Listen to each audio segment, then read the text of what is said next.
Hey everyone, Bert from Season Gaming, and welcome to Bitcast 86. Now, with it being the holiday season and the end of the year, we're going to be doing something a little bit different with our Bitcast this week, and it's literally going to be our favorites of the year. So we're going to go through a ton of different categories. We are going to have our personal game of the year that we really enjoyed the most, but we're really just going to walk you through a bunch of random stuff. You've probably seen a lot of outlets giving their game of the year, their game of the decade, best sound, best game on Xbox, PlayStation, whatever. We're not really going to do it that way. We're just going to talk about what we enjoyed, and like I said, you'll see a lot of just fun, random categories that we're going to talk about.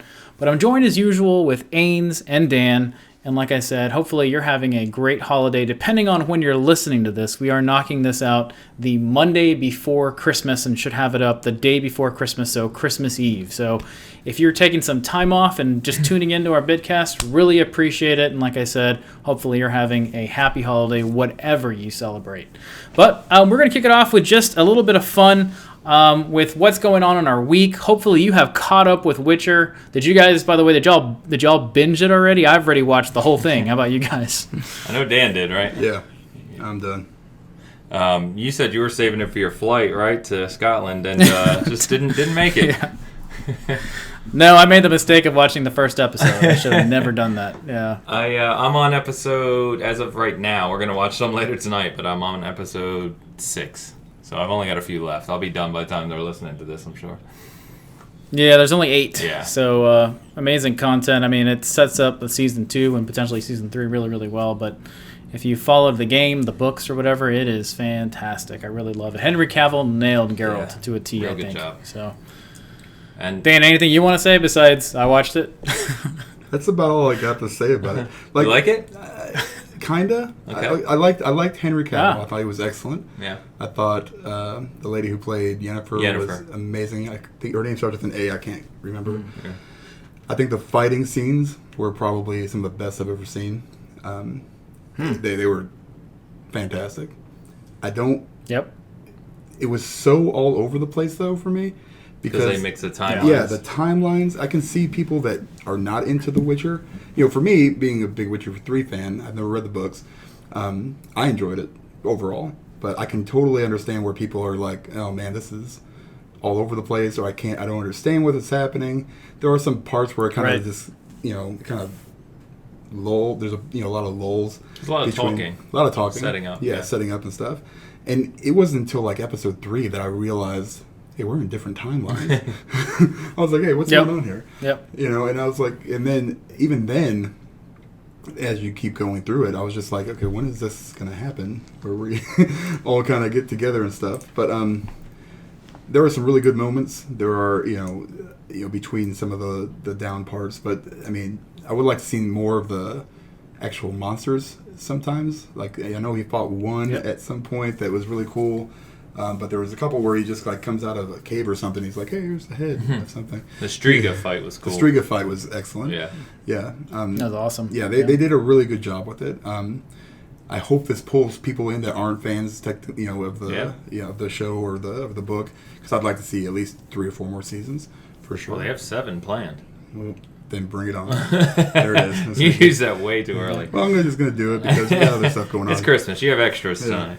Yep. I was going to say, in parallel news here too, which is good for fans, right, is that CD Projekt Red renewed their agreement with Sapkowski, the author of the books, came to a new agreement where CD Projekt Red can not only continue to use the license for games, but also merchandise, books. Basically, they have kind of all-inclusive rights to the Witcher series going forward. Awesome. So, Witcher 4, Nice. Come on. Please. Yep. Yeah, Dan, to your point, one of the things that has been mentioned is the books are like that too, where they jump around different timelines and you kind of don't know where you're at, but after you start reading them and watching it the same way. This is what the whole series was to me. It was like several short stories that kind of, eventually come together. That's why if you look at the books, the first 2 books aren't numbered. The first 2 books are Breath of Fire. Yes, something like that, and Sword of Destiny. Last Wish. And Last Wish. Thank you, Bert. And Sword of Destiny, and then book 1 is after that. It's the 3rd one. Okay. Yeah. That makes sense, I guess. Then, I think more like Yennefer. She was a very fleshed out character. Yeah, she was. Ciri, you don't really. She's kind of almost toss away at this point. I mean, to me, she was. I think her whole arc was kind of boring, I guess, a little bit. I kind of wanted to see more of her, but I know she's still developing into a character and stuff. Yeah. So very different from what we saw in Witcher 3. Right, for sure. When she's older. Yep. Right. Yeah, it's a good introduction. I think Ciri's more of like a side character at the moment versus a main. It's mainly Geralt and Yennefer, and then we'll start seeing a little bit more of Triss in the future because, Yennefer's Geralt's real. I don't know if you call her like a true love type thing or anything, but it's his main squeeze, his main bird in the books and his main bird. That's right. But solid choice. And we're talking about Witcher for a super long time, but I will say for people that were doubting Henry Cavill as Geralt, man, were they wrong. Yeah. I mean, he was talk Crushed about nailing. And it's funny because you typically see Henry Cavill as obviously Superman, and you don't even see a hint of Superman really in Geralt at all. And then now he's been doing a lot of spy movies, and there's some really good movies that he's done, like the Mission Impossible one and just other stuff. And he just seems to be able to fit in every single one of them. If you look at some of the old movies, I forgot one was where he plays a Greek demigod. I can't remember the name of that one now. The Untouchables or Intouchables or something like with that. an I. Yeah, I can't remember what it is, but the point I'm making Immortals? is that it? Immortals. There you Immortals. go. That's See, what it it wasn't was. So he can just jump into these different roles, and you just picture a guy that's kind of known as The Rock or that kind of character who doesn't really change very much. He can really jump into different roles, and he does a really good job on it. Yeah, he's way up there now. Probably with Tom Hardy, you think, is one of the better. He's probably right up there with Tom Hardy. Jeez. No, you know what? But, it's really good. I want somebody to do. If anybody out here is that watches the show that can do compilations, I'd like just a bunch of F-bombs from Geralt. And all just throughout the whole show because it's probably going to be 5 minutes long and it's going to be hilarious. He the personality, like Bert said, he just crushes it. Yeah. He is Geralt. It's awesome. One of the things I had a question on, Ains, and you might know more because you're a little bit more into the lore, even though your statue video, you shouldn't even be allowed to have that. Yeah, I mixed up. How could I mix up a drowner and a fog light? God forbid. Yeah. So... First of all, so the necklace that he wears, does he get the wolf one later on? Or is that just a whole different pendant that he's wearing? Because I know that the Witcher necklace is fairly important to the Witcher, I guess, outfit. Yeah, and it depends on obviously the school different? that you're in too. Which is why it was interesting when they showed, not to ruin anything, but they show another Witcher in the series, and he had a School of the Wolf, band too. Yeah. But no, I know what you're talking about, like the actual wolf head one. I don't know. Yeah. I don't know when or what. That's... And the other thing is the Witchers carry two swords. So there's the silver sword and then there's the Witcher sword. He only had one in this one, so maybe that comes later too. So that is, in fact, a lot of the hardcore guys had a problem with Witcher 3 in that he always carries both swords because in the books he doesn't. Mm-hmm. He only carries the one. He keeps the silver sword on Roach, which they actually show at one point. Interesting. Yeah, so I did know that. I don't know why in Witcher 3. Maybe just because of being a game and you need both to fight with, Back and forth. Yeah, but in the books he only carries one as well. They said the silver sword is actually rarely used. Interesting. Well, it was cool. And Roach got a few call-outs too, so that was pretty cool. They did talk about him. So good show. So if you're into it at all, give it a try. No. Oh. Does he what? End up on any roofs? Not that I or stuck in fences and stuff, or who knows. But all right, let's get started with our episode. So I think we're going to kick it off with maybe some fun memories or stories from a past Christmas or something, and then we'll get straight to our categories. But Ains, you want to kick it off with something fun you remember from Christmas, or maybe something you're doing this year or something? Yeah, I was just going to, shout out to just one of our memories that we maybe had growing up in gaming, and mine's kind of a funny one. So, well, that's not funny, but it's important to me. I didn't have a lot of games growing up. Like I said, my mom, we didn't have a lot of money. And so I got the Genesis 1 year, and I was a diehard Phantasy Star guy, which I talked about on this podcast previously many times. But anyway, Phantasy Star 2 came out. And for those that remember the 16-bit RPGs at the time, they had the 4 meg and 8 meg cartridges with the battery backup. And so they were $70 and $80. One of my favorite RPGs of all time to this day. Phantasy Star 2? I love it. Good man. It is fantastic. But anyway, where was it going? Anyway, it was a $80 game, and it came with a yellow hint book with the game, and I just couldn't afford to get it. And just, hoped that I would get it on Christmas, and I opened it up, and my mom did get it for me, and I just remember being, like, over the moon about getting that game and just playing it endlessly, even though it was hard as a kid. Those games were hard. They're hard now, but, I mean, as a kid with no guide and no help and no internet, it took me a long time to get through, but, man, just love that. So it's kind of funny thinking that nowadays we buy whatever we want. We have a billion games at our hands at any time, and just how much joy it brought me to get one single game back then. Very different. Yep. For sure. Dan, do you have anything in particular? Anything you can remember, or anything memorable? One thing, I don't remember much of anything after I go to sleep. So, short of that, I remember getting the Nintendo on Christmas. The NES? The NES, the original NES, and that was all we did for the entire winter break. Oh, yeah. Was Duck Hunt. I think we had, in Mario, obviously, and then we had a couple other ones. I don't know if it was Excite Bike. Was that one of them? It was there. That was a cool one. Yeah, it was one of those. Yeah, I remember playing that one a lot. Also, I don't know why I was so into it, but that was probably the biggest Christmas. As you went on, we kind of, my dad was kind of a big gamer, so he would buy the consoles and we would just play on them, and sometimes I think it was more like, I want to buy this for myself. That's what he tells my mom, but, we end up, monopolizing most of the time on those things. But, and just sharing stuff with my kids now, being able to kind of come back full circle where I can get them and, whatever they need as far as, what they want for games, and kids are just different nowadays. Now it's, instead of getting them games like your mom got you, it's like, can I just have V-Bucks or Rocket Pass points or whatever the heck it is on Rocket League? Yep. It's just totally different. They just want the microtransactions. Who started that? That's garbage. I still laugh about, what year was it, 2005, when Bethesda introduced the horse armor, and that's right. Everyone's like, who's going to pay real money for digital in-game items? No one's ever going to do that, and here we are, about $80 billion later. Yep, full circle though. Yeah. They screwed up with 76. They're like, yeah, look what we can do. And then they're like, this is what you get for horse armor. Yeah, this is the kickback. No pun intended. Yeah, I don't really have a ton of gaming stuff outside of getting the original console back in the day. I will say I did have a funny experience with a girl that I was dating in my 20s, which was pretty funny because it was our first Christmas together. We had been dating for like 5 months or something, and had no idea what I was going to get her. I ended up getting her some girl stuff, some clothing, a little bit of jewelry, whatever. I'm glad you clarified that. Yeah, so way to swing the. So she comes in with this. There, Bert. That's awesome. Hey, sorry, she's not a gamer. Don't know what to tell you. She comes in with this massive box, and I'm like, what the hell is this? And so she had packed.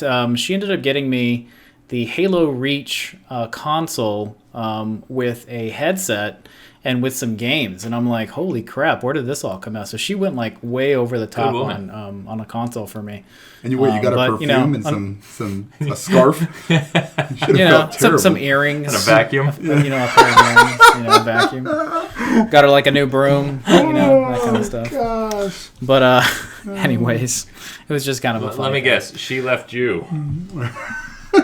No, it was kind of it was a mutual breakup. I'll just say that. Got ugly. Anyways, let's get to the point of our episode, and it's to kind of talk about our favorites of the year. Like I said, if you're one of those people that just tunes in for a short time, our game of the year is at the very end. So make sure to jump to the end if you're just looking for what maybe each one of us liked the most. But we have all kinds of fun categories here for you. We're each going to talk about it. We do have a favorite in each category, but in that category, we probably will talk about a few of the other ones that came close to winning it out in there. So let's kick it off with the first one. And what was your favorite gaming-related moment of the year? So a lot of stuff happened in 2019. Dan, why don't you kick us off here? So what is something that you just really enjoyed from 2019 from a gaming moment? Well, I'm going to borrow from you guys a little bit because, one, I didn't see this question. And then two, I kind of agree with you. So when you came into Kansas and hung out, we did a couple videos, Bitcast. That was really awesome. The Hellblade 2 trailer at the Game Awards was awesome.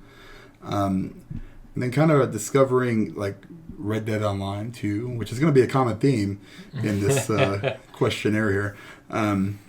it's really kind of taken over because that's all I've played for probably the last 2 weeks. But Witcher 3 might be jumping up there here in a second. I just reinstalled it. Freaking ridiculous. But it's been an awesome year. There's so many games that came out. A lot of unexpected surprises. A lot of just really good games. Yeah. It's just been a great year for gaming. Yeah. So how about you, Ains? I think for mine, obviously those things, right? Love having you up here. It's gonna be cool when you move here.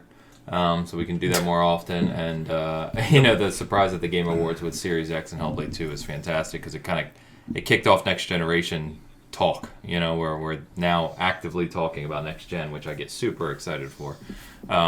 Other than that, we went to E3 again and had a ball, and we got to go to FanFest this year, and that was an absolute blast. Just getting to be part of that community and getting part of that event and meeting all the Xbox execs and just hanging out and playing new games that weren't out yet. It's just a really fun experience. So hopefully get to do that again next year. Next year should be a crazy one for sure. Excuse me. Yeah, let's see what happens. But yeah, I mean, you guys kind of took all the good stuff already. But E3 in general was pretty fun. There was a lot of stuff. I don't know if there was a lot of killer news that really came out of E3 this past year, but for me, the biggest gaming related thing was the Hellblade trailer. Not necessarily the Series X. I think it was cool to see that, but when Hellblade kicked off, I was, like I said, jaw was on the floor. That's the most excited I've been for a game announcement in some time. I thought it's funny, really, because I thought you were going to say when we got to see Commander Keen at Bethesda. So Oof. You switched it up on me. Yeah. Yeah, I changed it last minute. God, Bethesda. What a weird presentation. We need to start the video over now. I guess. We're going to have to cut that whole thing out. It's time to go back. But all right, next category here, folks. So what game surprised you this year? A lot of big things, a lot of things we were expecting to be really good, but what came out of nowhere and got you guys? How about you, Ains? Why don't you kick it off on this one?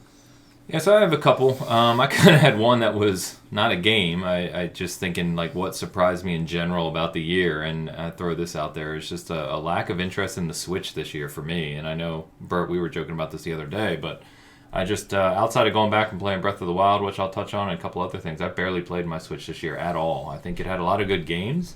They just happen to be games that aren't in my wheelhouse. So I just barely touched my Switch this year, which is kind of a shame.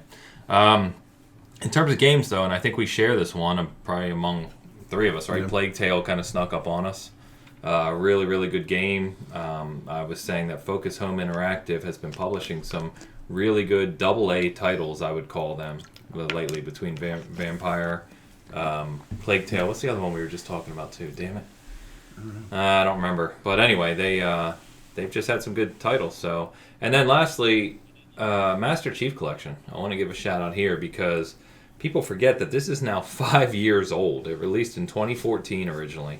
And 343 got crushed for it, as we all know. They basically dug back in, and they've spent the last few years really, really working on it. And outside of even releasing Reach and releasing it on PC, it's been completely overhauled, and it is shockingly good now. The fact that you can just go in, play any of these campaigns, play all of the multiplayers. You can play them all together if you want to. You can pick and choose any game, any multiplayer, any game type, and just it'll find a match for you. It's crazy. I mean, I sat with a couple buddies last night and played Halo 4 big team only last night for hours, and we had an absolute blast. All runs at 60 frames.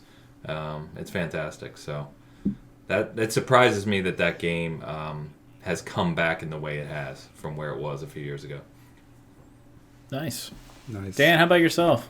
So, Plague Tale was kind of big for me.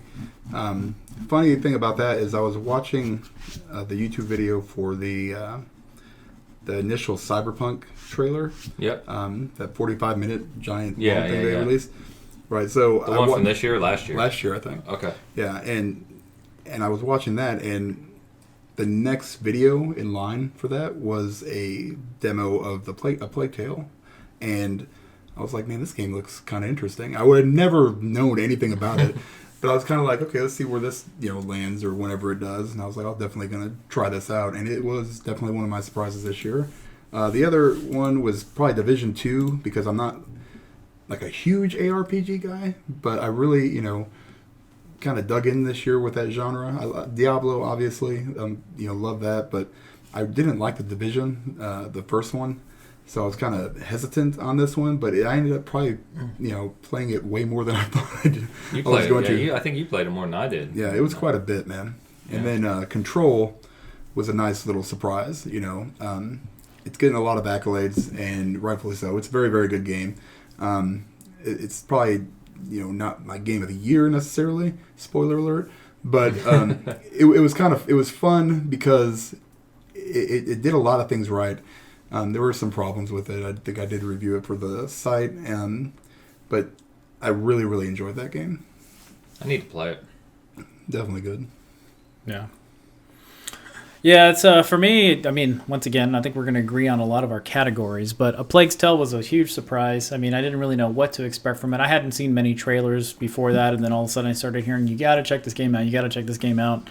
Checked it out and absolutely loved it. At one point, I had it as one of my favorite games of the year. So that was really cool. And then the other one is the Grease. So we've talked about this one a number of times. It's an indie game, very small, not a long game, not complicated, not anything. But when you put everything that's in that game, from the music to kind of the story that's being told and just the art that's in the game, it was just a massive surprise for me.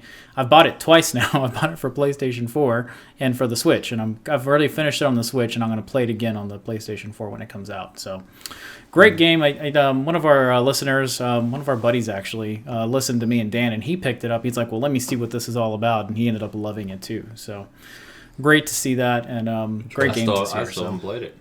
I don't know what your problem is. Check it out. Problem is I keep getting pulled into games like Red Dead Online by people I know, and I lose my time to other things. I don't even know what to tell you.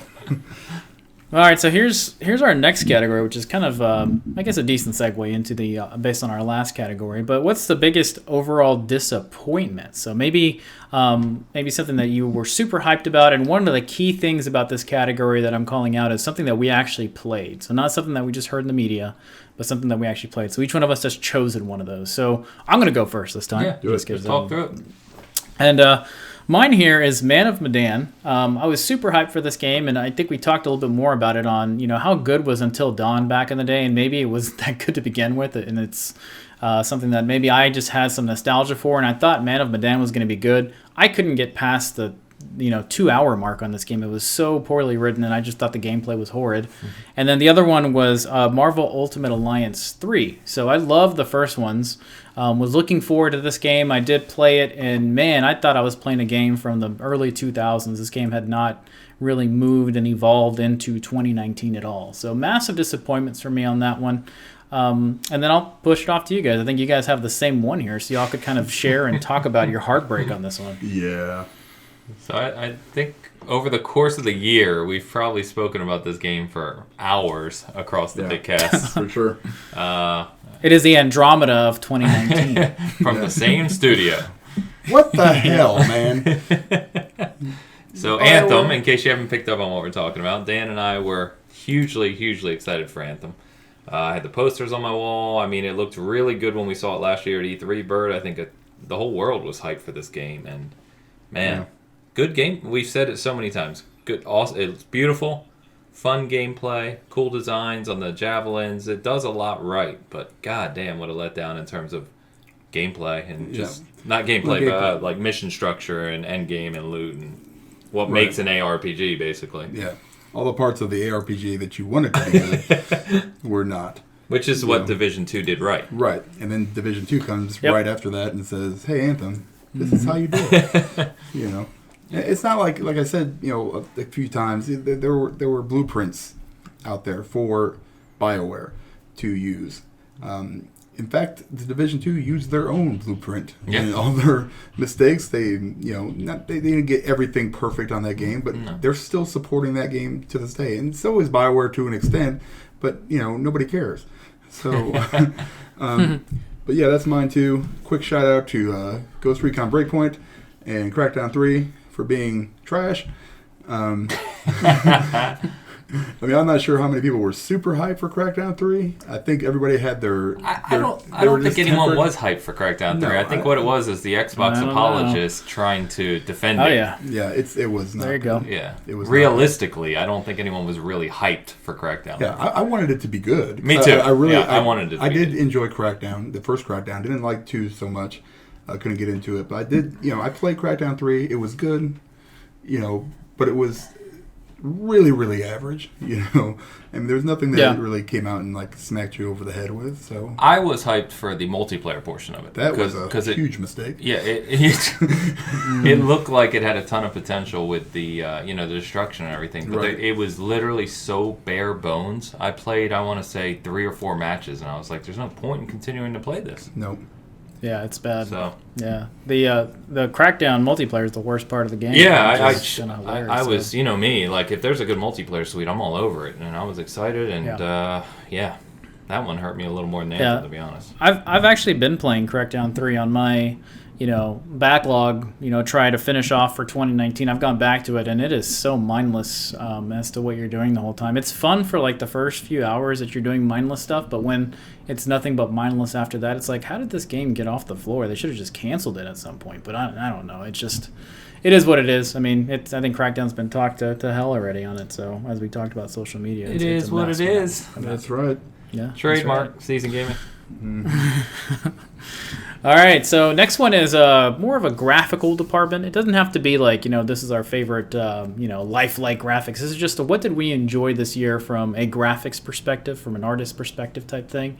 Dan, what did you like this year? What was something just gorgeous to you? I mean, I like Death Stranding. I think it really... They did an amazing job with the mocap stuff. The environments were great. I really can't say anything bad about graphically and how it looked. It was very immersive. I loved it. That Decima engine, man. Yeah, that engine is outstanding. Yep. And to your point, also as far as Red Dead Online, it still looks amazing. It's ridiculous. It's ridiculous how good that game still looks. The frame rate's not as great. You get some stutters and stuff when you're playing online. Yeah, but. They updated it with they fixed the HDR in it, and it's mind blowing. It's ridiculous. It's so ridiculous. Yeah. The weather effects, just the way the draw distances and stuff are just skyboxes. Gosh. Yeah, I literally fill up my hard drive when I play that game because I just take pictures the whole goddamn time. Yep. And when photo mode comes out, we won't see Ains for quite some time. So. Goodbye, January. Yeah, so... There's no photo mode yet? No, but the nice thing is because when you play the game, there's almost no HUD. There's just a little radar, right? And you can turn that off with the D-pad. So when I take my pictures, I just turn the radar off, and it's like a photo mode pretty much. And you have a camera that you can use like in handheld mode. You can actually take a selfie, which makes me want to punch myself in the face. I don't do that. And then you can... it's not necessarily a selfie, but it's like a self-portrait out in the and then you can actually use it to take pictures of the environment if you really wanted to, but like a fully realized photo mode isn't there yet. Maybe or for PlayStation it should be. No, it's on PC. It's on PC. Yeah, okay. It'll be out I think PlayStation's like this week or something, and then January next month for Xbox. Yep, because it's part of some other multiplayer update. So I'll just finish up, Bird. I was in all seriousness, we just started playing Red Dead Online. It's not a 2019 game, but it's still the best looking game. It's the best looking world. Other than that, I was going to call out Gears 5 here. Gears 5 was a stunningly gorgeous game. A lot of different environments, color usage, art direction. Definitely expanded more in the world than they did with Gears 4, which was cool. And even in multiplayer, it's 4K 60 and just incredibly sharp. I was actually playing some earlier today, and it's just stunning. So call that out. And then I know this has its own art style and it doesn't get enough credit, but I think the environments were so varied at times with so many different colors and looks and areas. It stood out to me was Borderlands 3. It has some really nice, really, it just looks really, really good at times. It kind of took that old school Borderlands look, but really brought it into 2019. So interesting. Cool. So mine were Death Stranding is leading. There's just so much detail and different little things that people just don't consider when you're playing games that just jump out all over the place. It's got the best mocap that I've ever seen in a game either. The characters move in their natural ways when they talk, and it was filmed with mocap studios and stuff. It's so cool. And there's also a lot of different environments there too. So it was my favorite of the year in that point. I also really loved Metro Exodus. If you're playing it on PC, it's even more impressive, but on the Xbox One X, it's running in 4K. The weather environments, the way things change based on where you're at, when you're in the darkness, it's just really, really good. And then lastly, Gears 5 also. I think it's kind of known as the best HDR implementation in gaming right now from a console perspective. Yeah, and it actually has ray tracing. I think it's one of the first console games this generation to have ray tracing. Yep. So it's a very cool looking game. So really pretty. A lot of detail goes into that too. So those are my favorite graphical games. So okay, next one. So this is kind of a funny one that I just threw in here because since we are unfortunately and fortunately involved in a lot of social media stuff that's happening, and we're obviously trying to keep people up to date and stuff, but we see a lot of just really dumb stuff that happens on social media. So what was the biggest, I guess, stupidest social media blunder of 2019 in your opinion? So, Dan, I'm going to start with Ains this time because I think yours just jumped straight to it. But Ains, what's something that you saw that was just ridiculous this year? There's been a lot, as we all know. I had two only, and these are more recent. I'm sure there's others I'm forgetting, people saying ridiculous things. There was one that got spread yesterday or the day before about... About what? A gaming site actually wrote an article and spread it on social media that the Xbox Series X is the wrong console for the climate crisis. What does that even mean? They're basically saying that it's going to consume more power, which wow. Your TVs, your PCs already consume more power. It's just absurd. It's not even worth discussing, right? But it just kind of spread across social media for how stupid it was. I think even though that was just a few days ago, that damn near jumped to the top of the line by itself. And then the other one I want to call out, which I know some of our listeners will know what I'm talking about, and we often have a laugh at, is just there's a group of people, or maybe select people on social media. Giveaways are popular. We do plenty of giveaways. Just getting people involved, right, in gaming and site and everything else. But there's other people who like to take advantage of that, and they do fake giveaways, and they do giveaways where their winners are always their friends, or they claim that they claim that things have happened to them, and they've lost things, and they want companies to replace them out of the kindness of their heart. And they do, and it's just very frustrating and maddening, and Dan's middle finger to them was appropriate, is that these people kind of drive us crazy. So to Dan's note here, we always talk about it. There's a lot of dumb things that go on these social media, but we try to navigate around it. Yep.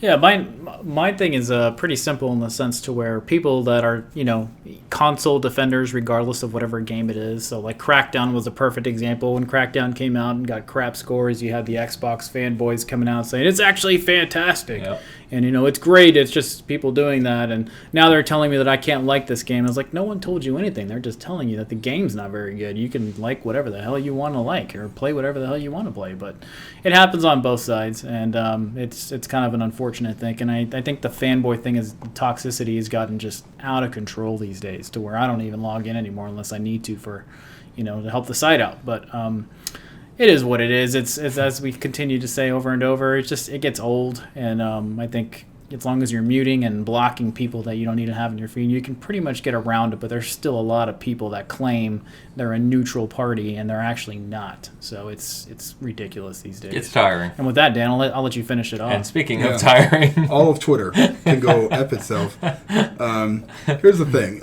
You guys know probably that I got off the Twitter site. I'm actually back on, but it's a shadow account that only a few people know about. I don't follow anybody, including my friends. Twitter, at its best, is a great news feed site. It's actually probably unparalleled as far as like the amount of information you can get in the quick amount of time. in real time. Yeah, in real time, right? So I've blocked, I've muted. It doesn't matter because people, even when their intentions are great, and people that I follow, they make one little remark and then next thing you know, their comments are flooded. Now, if you guys want to get out of this, instead of muting and blocking, don't click on the tweet. If you're looking for news, just click on the link that's in the site. Don't look at the comments. It took me 6 years. Like, oh hey, I don't have to look at these comments, but I'm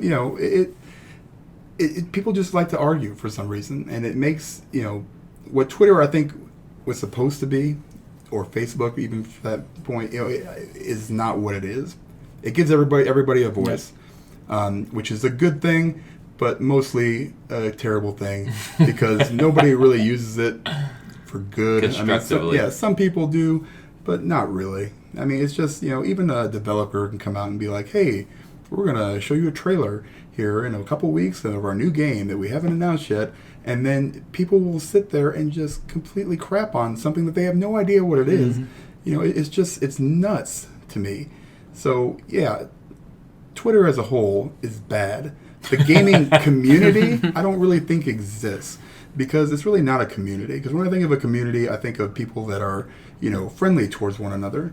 There are maybe small sub-communities on there that, people are friends with. We've got some friends, and I do miss some of my people that I talk to a lot. But it's not worth just the aggravation and the negativity that you have to deal with on there. It's so bad. And I wish there was a different way to go out and promote stuff and do, and there are other avenues, but Twitter is just one of the best ways to get your news out there. It's kind of a catch-22. Yeah. So, and it's a catch-22 because of that, right? It's a catch-22 because people are trying to promote and get clicks that negativity, controversy sells. Yep. I mean, we know that better than anyone here, and it's a battle. It sucks. Yeah. Unfortunately, the attitude is like what I like, and if you don't like it, you're wrong. Yeah, exactly. So it's a weird thing. It's out of hand, man. Yep.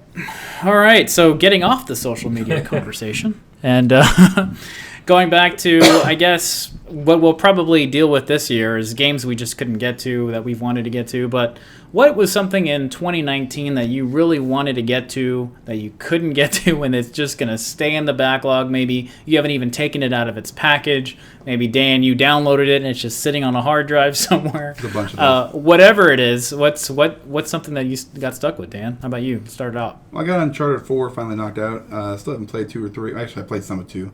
I did not play 3. So, sorry guys, are we doing which one do we plan on getting to 2020 or one from the backlog that we did play? That we played this year. Okay, sorry. That's the next one. Yes. Go ahead. Well, yeah, I skipped the question, but so let me restate the question here. Let me restate the question. Oh, they're getting to next year. So, yeah, so what game did you not get to but plan on getting to in 2020, and then we'll go back to the next question. Yeah. So I'm Ron Burgundy. Yeah. That's basically what you're doing to me. All right, so the one I'm getting to next year, I'm hoping to finish Devil May Cry 5. There are a ton of them that I'd like to get back to. Good game. Yeah, that's the one that I started this year. I didn't get to finish. I don't know why I didn't get to finish. There's a bunch though. I could probably say, yeah. I mean, I played the main ones that I wanted to. There's probably some I'd like to go back and play, but there's just so many. Even smaller games, that I haven't got to yet. That are on Game Pass or something that I want to try out before they leave. There's a ton, man, tons. But that's one probably that I'll for sure get done next year. Devil May Cry 5.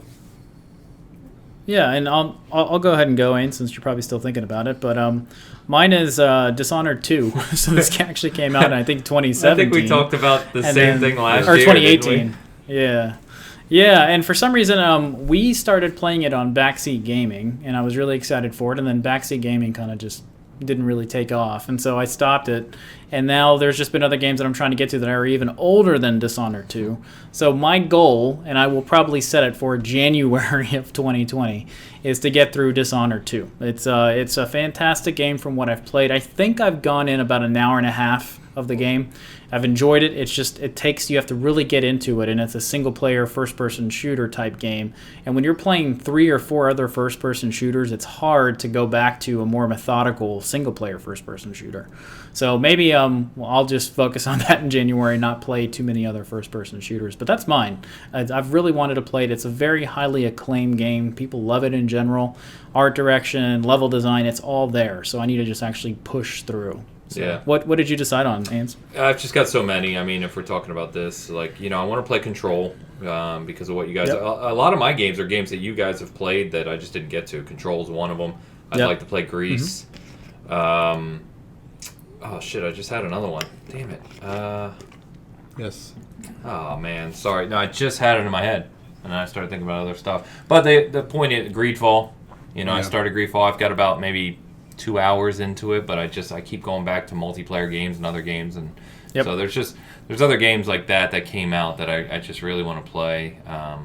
That I'll hopefully get to in 2020. I don't make any promises. There's so many more new games that are coming in 2020, even bigger ones like Cyberpunk that I Yep. know are going to consume me completely. So who knows? Yeah, it seems like you want to knock out as much as you can in Q1, because Q2 is just going to kill us. It's just going to be... Yeah. We're not going to have time for anything else. My problem is they keep... so you look at the co-op and multiplayer games like Gears and Modern Warfare and Borderlands and all those. They're adding new stuff. So it's like Red Dead, Yep. they keep adding new stuff, and so I want to keep playing those games. So I never get time to go back to the other things.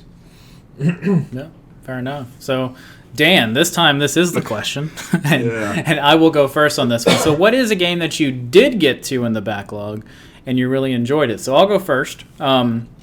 I went back to a lot of launch games that I never played from this generation, and I really, really enjoyed Infamous Second Son. So if you haven't played this game, I was never a big Infamous fan to begin with, but this is kind of like, I wouldn't say like a reboot, because the same mechanics are still there, but there is a new character. There's a new world, and they have really kind of jumped all over the place with the powers of the game. So the weakness is still the story. There's not really a good story put together in there, but the way you upgrade and play with the powers, it's pretty much a playground. It's kind of like Crackdown, but just put together a lot better. And it's got... I would say some of the navigation through the city that you do kind of reminds me a little bit of Spider-Man, really, because the way it moves around. But give it a chance if you never did. It still holds up today in graphics, and it really kind of gives me some really excitement for Sucker Punch on what they're doing with Ghost of Tsushima. So that's mine. That's a big surprise I didn't expect. I really enjoyed it. Nice. Yeah. So you were saying Uncharted 4. Yeah, Uncharted 4. You can pick that Infamous game up for like $10 usually. Yeah, Not cheaper. it came out in 2014. Probably less. Yeah. Yep. Even less, yeah. Yeah, Uncharted Great 4 game. is Great game. probably the one that I was most happy with knocking out this year. You need to go back and play Uncharted 2. Gosh, man, it's tough. Because it's, you gotta go, the problem with going back is that the mechanics, once you play a game, especially in a series, that, kind of nails the mechanics of a game. It's like, oh, this is way better. And then you go back and you're like, God, this sucks. Because nothing controls like it's supposed to. That one, the Yakuza, whatever, the remastered versions. Yeah, we played a lot of Yakuza this year. I played a ton of it.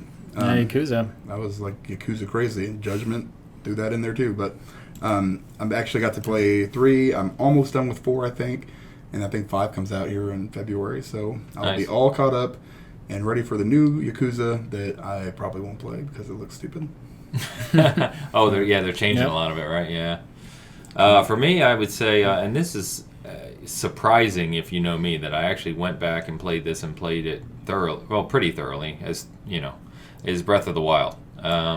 Bought it at launch, bought the collector's edition guide, all that. Really, really wanted to get into it, and it just never grabbed me. And so I made it a point, because of how I always hear from people how great it is, to go back and beat it. So I did that, beat it, put some extra time into it to do some of the extra things like the Master Sword and whatnot. But I mean, that game is so big, I certainly wouldn't say that I came anywhere near 100%ing it. But I did at least beat it and do it, and I enjoyed it. I it's just not my type of RPG or adventure game. To me, it's not as great as others, but that's just to me. But I did enjoy it still. It doesn't mean it's a bad game in my mind. I liked it, my time with it, so that was interesting. Then I just had a couple others. Backlog. I had Path of Exile on here. I know no one's thinking about that game. They have a dedicated fan base, but I know we don't talk about that game often. But it's a fantastic ARPG. Released on in full, like 1.0 release on PS4 and Xbox this year. Played it with a buddy. Went back, played it some more recently. And it's just an amazing game. And they're actually revamping and adding a whole bunch of acts to it for Path of Exile 2 officially coming next year. So keep an eye on that if you weren't aware of that or you like ARPGs. And then lastly, Master Chief Collection. So I already kind of said my piece on that one. Hadn't really picked it up in a long time, but with Reach releasing and the new additions, it's fantastic. Nice. All right, well, let's move on to our next little category here, and these are things that we wanted in 2019 but didn't get. So, Ains, why don't you go first this time on this one? What's something that you just didn't get in 2019? Where the F is Banjo? Okay? Why do I have to keep asking about this? Is nobody listening? Because Rare is too busy with Sea of Thieves. Oh, they did a good... they've done a great job with Sea of Thieves. But goddamn it, Banjo, come on. It's time. There's lots of... Stop it. There's lots of people that I talk to, of the 8 of us, that are asking for this. And, several times I know it's been rumored. We've talked about it. There's been leaks. Everything leading towards a new Banjo game, and we just have never gotten it. So we obviously got Banjo and Smash, but that's just not the same. We really want either a complete brand new remake of the original Banjos or give us a proper Banjo 3E. So that was a disappointment. And then Cuphead, people forget that the expansion for Cuphead was supposed to come this year. And so that was one of my most anticipated things of this year, and it got moved to next year, which is fine. Take their time with it, what have you. It's just, it's still disappointing to me that I'm not playing more Cuphead yet. Sure. Yeah. Dan, how about yourself? I wanted a new Fable announced. They're probably working on it, or at least something similar to it over at Playground. Just announced it already, for God's sakes. I mean, why are we just sitting around and, tugging at each other's stuff? Just let it go. Let it go. Just, come on, Xbox. I saw an article yesterday saying, remember how PlayStation was announcing games way ahead of time, right? Yeah. Like Death Stranding's a good one, right? Like 4 years before release or whatever. Metroid Prime 4, another one. And Xbox said they're not going to do that. And now there was an article that came out, I don't know, a couple days ago that was basically saying, Xbox kind of needs to start announcing things that are coming further ahead of time, because it just at least gets it in people's minds and gets the hype going. Right. Get people excited. It's like, once that console releases in November and nobody knows what's coming out for it, nobody's going to be, it's going to be $500-$600 at least. So, you got to save that money. Some people do, you got to save it. People are saving up money, but they're going to buy a PS4 or 5 because they know exactly what is coming out for it, for the most part. Actually, we don't know any games that are coming out for it. Both of you guys, PlayStation, Sony, Xbox, just tell me something. For the love of God, which is man. weird because if you look at Microsoft, you got Cuphead, which is the one you were just talking about, announced a long time ago. So I haven't seen it. Ori was announced back in 2016 or something like that. We saw it at E3 2017, and then 18. It still hasn't come out. Did we see? Yeah, 2018 still hasn't come out, and they said it was pretty much done in 2018. So we're not seeing it until 2020, 2 years later. So I don't know. It seems like a weird thing, which is even weirder for me because my biggest thing that I wanted is announcements for stuff that have been rumored for a very long time. And the key ones are obviously Splinter Cell. We talk about Splinter Cell anytime any big presentation's coming from anybody. You also have the Batman game, the Court of Owls, that's been talked about forever, and that's from WB Montreal. And then the other one from Rocksteady, which, similar studio to WB Montreal there, is the Justice League game. So initially it was a Superman game, then there was a Batman game that we're working on that turned into something else, and now it's the Justice League game, and that was rumored for a long time. So just that Rocksteady, engine that they've worked on is something that I really loved, and I really just love those games. So I've been wanting those to come out for a while. And it's just a trailer that I want, an announcement. Show us that you're actually working on it. Just say no development anytime soon or no date anytime soon. Or don't even put a date on it, period. Just say coming soon or something. I don't know. But never got it. Never came out. Kind of like... It's just the rumor mill. Go ahead. Sorry. I thought... Go ahead. Finish the statement. No, I was just going to say, that's when you hear the wet blanket and me talked about... I've been burned so many times with rumors over the last few years of covering the game industry, and it just now I'm just like, when it's finally coming out, then I'll get excited about it. There's so much coming out now that I'll just get excited about that. I don't care to overhype things that are so far away. But just let me know you're working on it. Well, I was going to say that's really what we just got out of 2K with BioShock. Yeah. Hey, we got a studio. We know you love BioShock. Yep. We got the IP. We're working on it. It's a long way away, but we're working on it. Right. And then people are happy.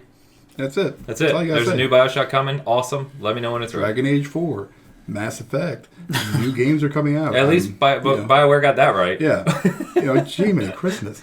Kind of, yeah. Just get it. Yeah, we're working on Dragon Age. Awesome. Days. That's good. I can look forward to a new Dragon Age. Ubisoft is working on Splinter Cell. They just won't say it for some reason. Yeah. Probably a new Far Cry game that nobody wants. But, but I'll buy and play a whole bunch of. Just say, hey, we're working on Splinter Cell. He's not dead yet. Sam Fisher is still there. Yeah.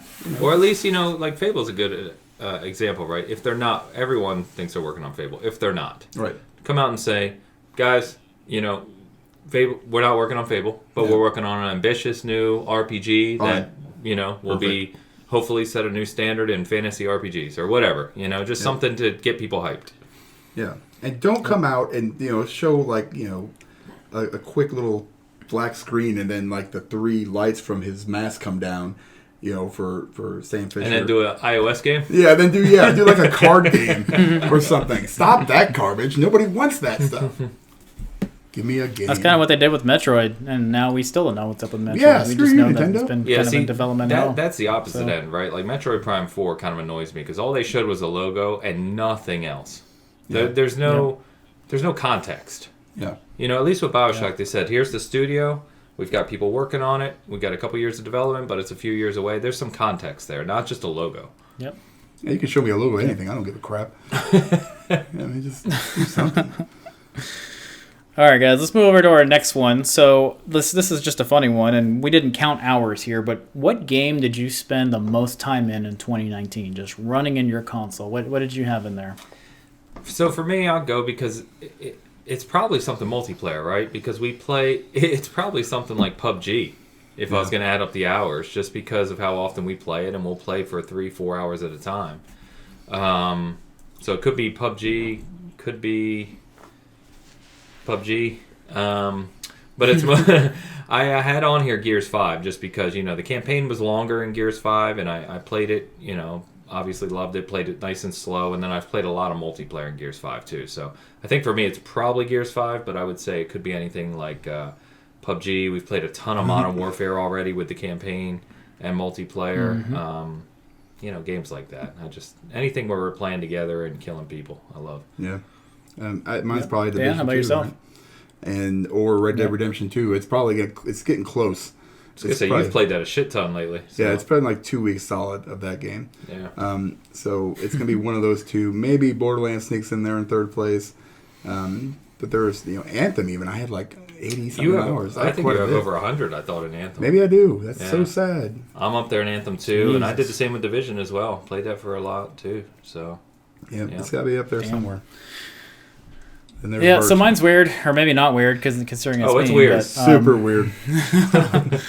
Yeah, so F1 2019. So I've played 3 seasons with different teams and finished those off, and then I've actually played a bit of multiplayer on it as well. And I did quite a experimentation with the racing wheel that I picked up, and I just got all my skill from a controller because I just really struggle with the wheel. Maybe I need a full setup for it.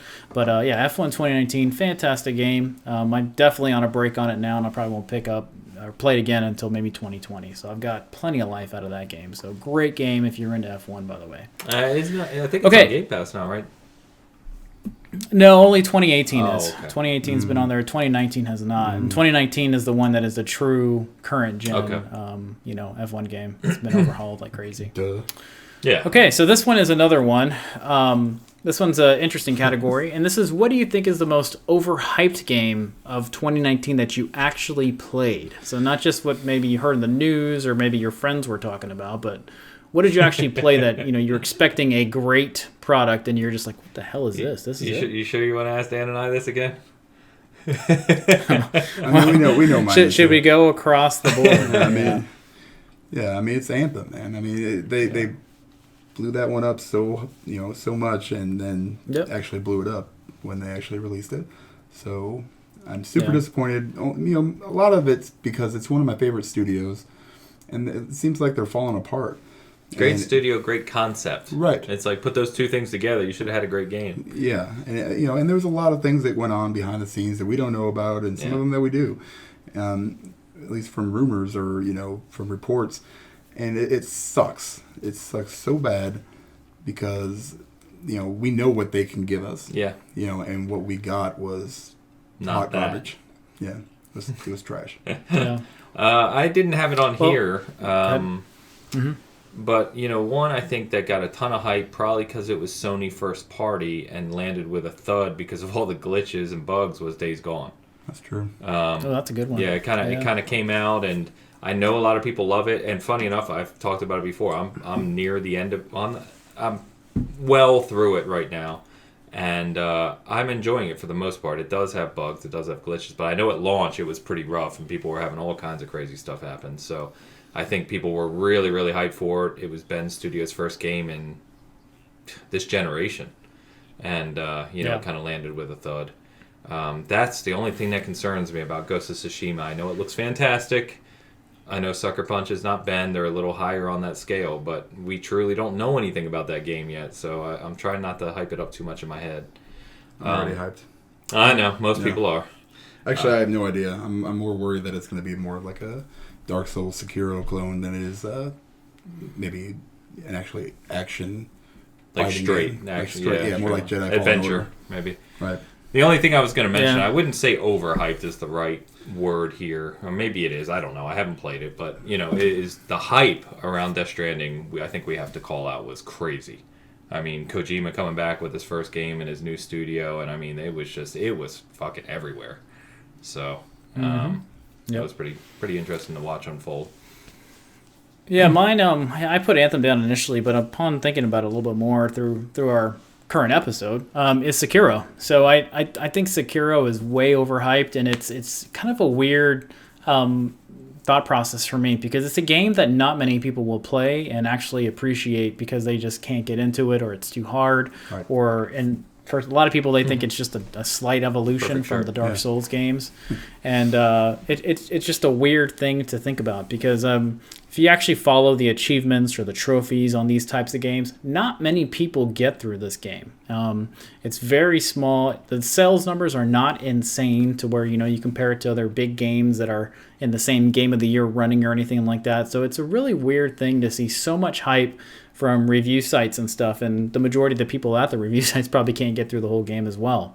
So it's a very weird just game for me that has just now all of a sudden out of nowhere it's game of the year for everybody when like I said before, there's a whole bunch of games that picked up steam just in the last month that nobody was talking about before, only when it came out. So that would be mine. I think that one is super overhyped at this time of the year. It's kind of a good point too, because exactly what you're saying is it's rated really high. It won Game of the Year in several outlets, and yet but society has caught reviewers giving it really high scores and yet not even finishing it or getting through it, and it's kind of weird because, like you said, the percentages of people that actually finish those are low. So I was trying to look up right now as you were talking because I did finish it, and I was trying to look up the achievement percentages on the game. So as you guys are still talking, I'll find it. Well, here's the and the way you calculate this is go ahead, Dan. No, go ahead, Bert. Here's one. I was going to say the way you calculate it is on both trophies and achievements on obviously Xbox and PlayStation, the percentage of finishing the game in whatever difficulty that you do in any single game is based on the people that have actually played it. So then when you take the sales numbers from that, and like I said, Sekiro is not a 6-7 million unit type sold game, and then you take that percentage and then you divide it by what's there. I think Dark Souls or whatever those games, I once calculated there was less than 60,000 people that completed the game. So if you consider that to be just a industry-defining game, and this is just the most amazing game ever made or whatever, but no one plays it, it's just a really weird way to think about games. So I know it's cool for maybe you as a reviewer, but your average gamer will never play the game. So is it really industry-defining? It's just really weird. So here's some stats for you. I found it. So to give you kind of an idea, you fight the Guardian Ape. He's a big pain in the ass boss. He's about I'd say about 2/3 of the way through the game. So on Xbox, 20% have beat him. If you go further to where you're fighting the last boss, this is actually the last boss right here, and then there's a separate ending you can get. But the last boss, we're at 9%. Yep. So 9%. So then you take how many people bought the game. We don't know what the sales are. We haven't tracked that, but and Sekiro is the one that was supposed to be more approachable. So when you think of some of the Souls games, yeah, not at all. It frustrated me at times, and I love those games. Yeah. Damn it. I played the game. I have about 5 or 6 hours into it, and I probably almost went through 2 controllers breaking the damn thing. Perfect. Anyways, Dan, you were going to say something. I didn't mean to take so much That kind of goes back to our whole, crazy social media stuff. I'm tired of seeing reviews for people that haven't finished games or, movies or, TV series. I've watched 2 episodes. That Witcher review, dude, that guy got lit up. Get the hell out of here with that stuff. I watched 2 episodes and then skipped ahead. And hard F. You know what? Shut the hell up. All right? We here at Season Gaming, we always finish the game. Or we don't review it. That's it. We haven't done a review on a game we haven't finished. Period. No, that's it. You can't give a full opinion about stuff without actually having to know, what actually happens. When I finished Death Stranding, and this is probably right around when I got off of Twitter, it was so crazy and so divisive. 1.6% of the people who have played the game had actually finished. So, that's a long game. It's a long game. Yeah, for sure. What that tells me is that probably several of the reviews, good and bad, didn't finish the game, before they did their review. Yep. You know what? And you could tell that by reading some of them. Right. Yeah. You want to get in there and you want to get the first clicks. You want to be the first one. You know what? I want a comprehensive, review. I want to see, what you think. But I can't make that, call if you've finished 2/3 of the game. Or, I hate Oxenfree, right? We all know this. Can't stand that game. Didn't finish it. Put 5 hours into the game, and I wanted to punch every single character in that game. Okay? So, my review for it is invalid as far as that goes, in my opinion. I tell you not to play it. You shouldn't. But don't listen to me. Go, listen to the reviewers that actually finish the game. It's really not even that long. I'm probably 2 hours away from finishing, but I couldn't do it. Stop doing that, people. Stop. And then people that follow those people, stop doing that too.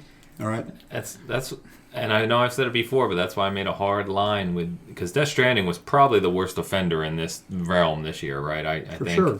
Yeah, it was this year's. Yeah. And I made a hard line of I'm not going to say that it's bad. I'm not going to say anything about it because I haven't played it, but I am going to say it's just, from what I've seen and read, it's not for me. But that's a very different statement. I'm not on social media saying don't play this or this sucks or anything. It's just, no, I haven't played it. It's not my type of game. So what? Yep. It can still be a very good game. Yep. Yes. Yep. Right on. All right. Only a couple categories left. A couple soapboxes under our table here. Sorry. Yeah. We got that off our chest. We got it off the chest. All right. So I think all of us, with the exception of Dan, you don't play as much multiplayer as we do, and I tend to prefer single player unless I'm gaming with you guys just for the conversation and the fun. But what's the most fun you had in multiplayer this year, guys? Well, what game? Yours would be quick, so yeah, it's basically Red Dead 2. Or, know what though? Borderlands 3 was probably. We had some good times. We had some pretty good time playing for that. Sure. That kind of stuff I enjoy. Division as well. Division, yeah. The co-op multiplayer is more my speed, and I did have a good time in both those games. Sea of Thieves, yep. Yeah. All those games, which I am just not a multiplayer guy, mostly because I suck. But those games, I really had a good time. It's fun to do stuff like that, and it's when you just see the craziness that happens out of this crazy situations and stuff. In Borderlands 3 or Sea of Thieves, it's that kind of stuff that really kind of pulls me in. Now I'm never gonna be, you guys where it's Apex and stuff like that. I'm just, this is not my thing because it'll just frustrate me, and I will start throwing controllers just like Bert. So I tend to stay away from it, and I don't want to have a heart attack. How about you, Ains? Yeah, I love the co-op. I just love playing with people. I don't know. I always have ever since, first PC games came and then Dreamcast and then Xbox Live. I just love it. Got your Santa hat there? Yeah, there we go. It's right in my face. So, no, agree with Dan on some of those co-op experiences. Those are fantastic. And then just competitive multiplayer. A lot of good games this year for competitive multiplayer. PUBG got really good.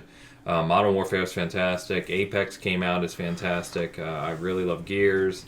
Master Chief Collection, Revives, like I said, it's just tons. I've just put a ton of time into all those. And had a blast with them all. So, I don't know if I have a most fun. Specifically, I think if I had to pick one, I'd say honestly when Bert, me, you, and the guys are playing PUBG and we get that tense chicken dinner in PUBG. Oh God, yeah. I think that's probably the top. So it doesn't get much better than that. Yeah, for me, it's kind of a roller coaster year. So the start of 2019 was all Apex. I mean, we played Apex nonstop every single day. And then once it got old and they didn't really evolve much, we kind of just shelved Apex, went back to PUBG, really enjoyed it, and then have just played the multiplayer games that have come out through the rest of the calendar year. So currently it's Call of Duty, it's a big thing, and Gears was kind of before Call of Duty came out. So it's just been a lot of fun in multiplayer this year. It's for me, those are the big ones.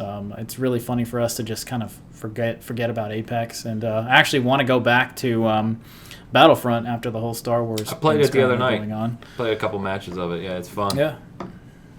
We actually played Battlefield 5 the other day, and boy, that game is still rough as hell. I don't know how that game still has not fixed basic issues. Yeah. To quit a game, it takes 5 minutes just to get back to the main menu, and I'm not exaggerating on time. We timed it. So Battlefield UI is horrendous. Horrendous, yeah. So, okay, and let's go ahead and wrap it up for our year. So we do want to talk about our favorite game of the year. Once again, this is not the season gaming game of the year. This is our personal favorites. Obviously, we may differ, we may be the same. But what is your favorite game of the year, and what came close? Like, what was your top three maybe with the best one of the year? So, Dan, why don't you go first? What do you got here? So I had Death Stranding, but it was really, really close because it's crazy how different these games are. Like, Plague Tale was also really, really good, but it was a completely different game. And I liked it more for, the violin-y shit. It's just a whole different take on a game like this. It was a very, very good story. I love the characters. It was just really, really well done. And it snuck up on us, like we said. But Death Stranding kind of took, a whole different route with the whole social or asymmetrical multiplayer kind of thing. And I think they did a really, really good job. I say they, by me, him. Of course, but I don't want to offend anybody, Kojima. I just had so much fun with that game, which I wasn't expecting it. Kind of like Plague Tale. I was expecting to actually not like it at all. I kind of bit into it kind of looks like a walking simulator. We didn't really see anything, before, it came out. It was always kind of the same thing. It was kind of weird stuff too, where you're peeing and, it's like, hey, look, you can do this. Like, who cares? The gameplay they showed to hype it. It wasn't good. It didn't, because the people who are going to be hyped for Death Stranding and Kojima games are going to be hyped no matter what they showed. Right. What you should have been showing, in my opinion, for gameplay is to get people like me who were skeptical to get us more excited. Right, and that might have just been that's just him doing his thing. But when you actually get into the game, there are so many things in it that work in conjunction with each other, and they work really well. Yeah, it's not perfect. It has a couple of hiccups here and there. Some of the controls are a little weird at times. But it really kind of pushes, for me, with how sick and tired I was with Twitter, you kind of get into Death Stranding, you're like, hey, everybody's really nice in here, and you don't even see anybody. It's kind of like the best version of what Twitter can be, because you're using things like bridges and stuff to that somebody you have no idea. You give them a like. People are liking your setup for the slingshots, whatever the what the hell are they called? I've seen the videos of it. Yeah, the zip lines. Zip lines. Yeah. Stuff like that. I mean, it all worked, really, really well together. Then you have the story, which to me, I thought was going to be completely convoluted and insane. And I was just like... Why would you think that? Yeah. Because, I got sucked in on Metal Gear Solid 5, and it kind of screwed with my head. And it pissed me off. So I was really impressed that he kind of brought everything together. Yeah, there's a lot to it, but it's not insane. I think you both said that it comes together at the end, right? Right, yeah. And the cutscenes... Yeah, it comes together throughout the game, honestly. Yeah, it really does. After the first half. Yeah, once you get past like chapter 3 or 4, everything starts kind of blending and working really well together. You're past the basics of everything. It's I want to say it's like genre defying, but it's taken that asymmetrical multiplayer that you see in like Dark Souls and stuff and kind of expanded on it and made it good and made it to where it's an actual enjoyable experience, where not only that, you rely on other people that you have no idea, you're creating these strands and creating these connections with other people. There have been so many times in the game where it's like, I needed that right now, what that guy built, and I can come back and say, you know what, I'm going to help out. And it makes you want to help other people out, even though you'll never see these other people. It's that was the biggest part for me, because it was such a positive experience. Everything else just kind of was icing on the cake, and everything else that came with it. There were some problems with it, obviously, but I really, really enjoyed my time with it. Sweet. Nice. Ains, how about yourself? You got a lot of stuff here. Yeah, I've got kind of 3 main ones, and I was thinking about this a lot. So I think anyone who knows or listens knows I'm a big Gears guy, so I think Gears 5 would have been the forerunner for me coming into the year to be Game of the Year. And I think it would have been, or might even still be, my favorite game of the year. But I have to acknowledge the issues it launched with. For being a first-party, big-budget studio, excellent game, but man, why do you have campaign save issues and checkpoint issues and multiplayer connection issues and all this for the first several weeks that the game came out? And that just, to me, I can't overlook that. And so as much as I really like the campaign, and if you have played Gears 5 campaign, I know I've said this before, but reading that prequel book, and they talk about this with many games, right? Especially like Witcher even, but that prequel book that led up to the Gears 5 campaign added a lot. And there's a lot in that campaign that I recognized or appreciated because of the book. So if you're a big Gears fan, I would highly suggest that.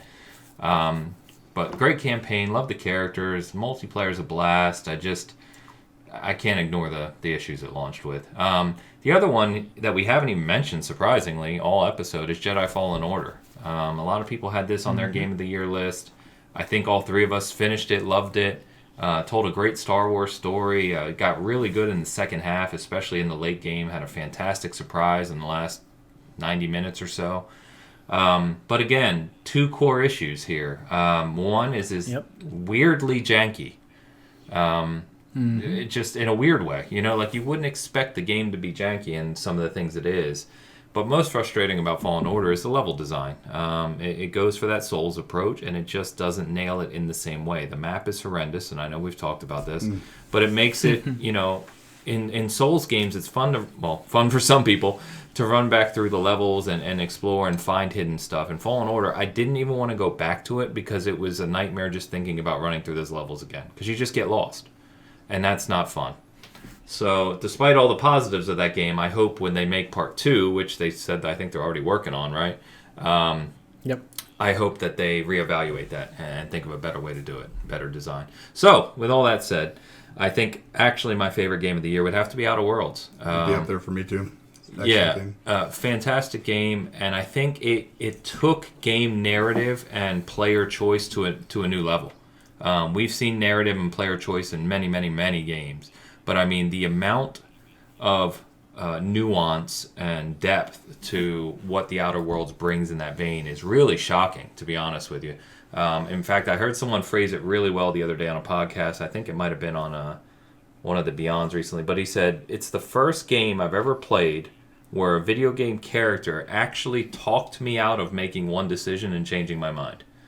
And it had to do with one of those key decisions you make in one of the areas. And I was like, that's kind of a good way to phrase it because, there's just so much is meaningful in that game. And remember, it launched on all platforms. Critical success, commercial success. It had very few bugs for a game of that nature. In that fact, was crazy. I don't think I saw anything that impeded anything I did with that game. So overall, long story short, I think when I really take in all the factors, I think Outer Worlds would have to get my nod for the best game, or my favorite game, this year. Nice. Very good. Good choices, guys. Mine's going to be Kingdom Hearts 3. Stop so it. my game of the year. I'm just kidding. And so I actually did. Yeah. I did actually enjoy Kingdom Hearts 3, but it's not Game of the Year material. So let me talk about my top 3, and I'll be relatively quick, but not too quick. But I really loved Resident Evil 2. So Resident Evil 2 is one of my favorite games of I guess the PlayStation era back then. But for them to rework the entire game, change the gameplay perspective, redo the entire game in general, and even change the way Mr. X works with you and throws you off. In the original one, there were some scripted times he would come out, and that was really it. But in this one, he chases you all over the damn game. But I really loved it. I've played it through 4 times now just because of the different endings, different way you do things, the way the game changes, the difficulty stuff. I've really had a good time. That was, at the beginning of the year, my favorite game for a while until some of these other ones took over. Metro Exodus was... once again, it took the slot for my favorite game after I played it. I had huge technical issues with it, and it wasn't until I got my newer One X that I was actually able to play it through. I was trying to play it through on PC, but was just kind of struggling because I just can't play games at a computer monitor and stuff like that. So once I played it, I absolutely fell in love with it. I was into the world. I spent so much time crafting things, and it's a game that I think a lot of people should try if you're looking for a really good single-player experience. But the game that took the cake in my book this year was Death Stranding. So it was absolutely amazing. I really didn't have a positive or negative going into it. There was just so much toxicity, as we said before, on social media that I was just like, let me just try this game. I didn't even play it at launch. I waited about 2 or 3 weeks to play it. And then when you put everything together into it, the music, the graphics, the experience that you have while playing the game, the charm from the Japanese type of gameplay that exists in the game is just really, really good.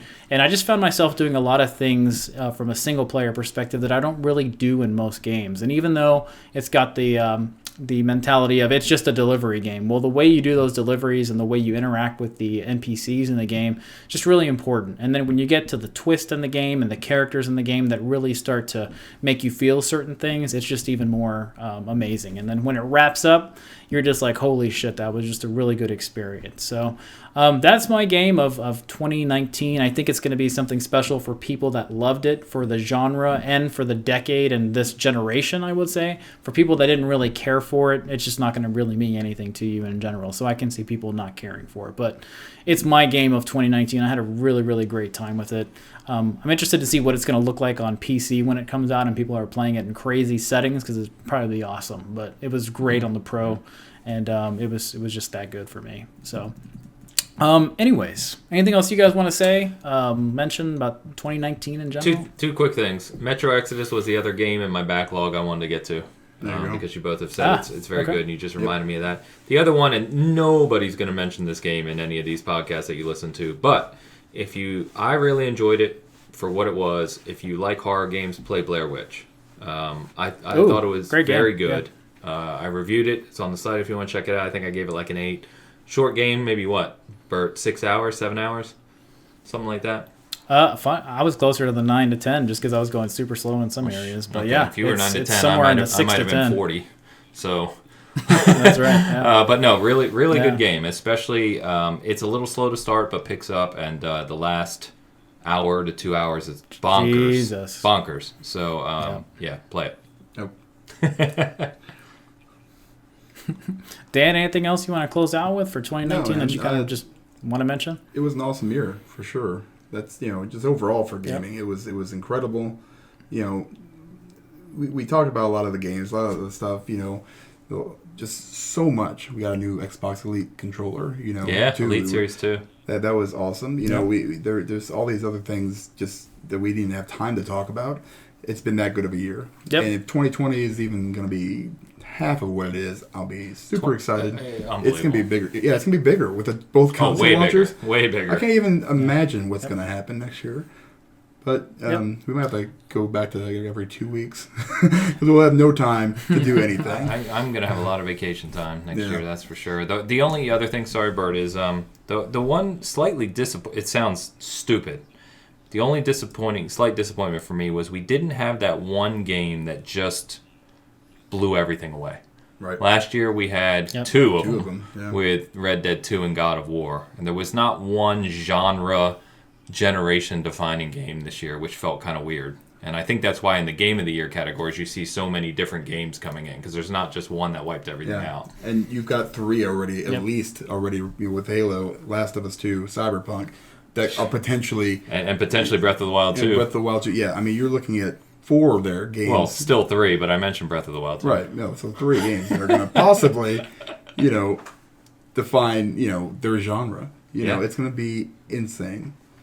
Insane. Yep. That's a... Yeah, go ahead. Sorry, Bert.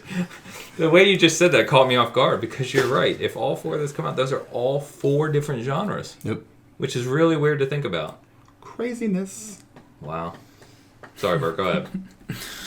No, I was just going to mention 2019. So you mentioned there wasn't really a stealer. There really also wasn't any exclusives that just destroyed everything in general. And I think a lot of people rely on an exclusive to do that from any company, whether it be Nintendo, Microsoft, or Sony. So it's just kind of weird that happened. We had a lot of AAA experiences from, multi-platform games, and I think that's important to see that. But to your point, we didn't have one that just took it all. I think last year there was actually only one game that took Red it all, Dead, not right. 2. But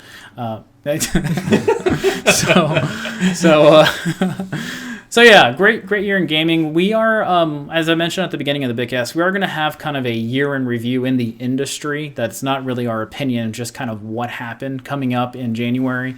So you can expect that from us. We did want to kind of just share with you our personal opinions about what we liked in 2019. But like I said, expect that here in the next 1 or 2 Bitcasts in January. I will actually be out the next Bitcast, so I think Ains and Dan will probably do that one. If not, we'll have a guest on there too if you guys are having it. We haven't quite talked about that far into it. But if you did listen to us in 2019, thanks so much. We really appreciate the support, your subscribe, your likes, and all that stuff. We can't thank you enough for that. Got a lot more fun stuff coming for you in 2020 as we continue to get bigger, more articles, more reviews, more videos, all coming. And hopefully E3 is another big one that we can get to and kind of share all the experiences with you. But once again, thanks for listening in 2019. Have a great holiday, a great new year if I don't talk to you before then, and we'll chat with you later.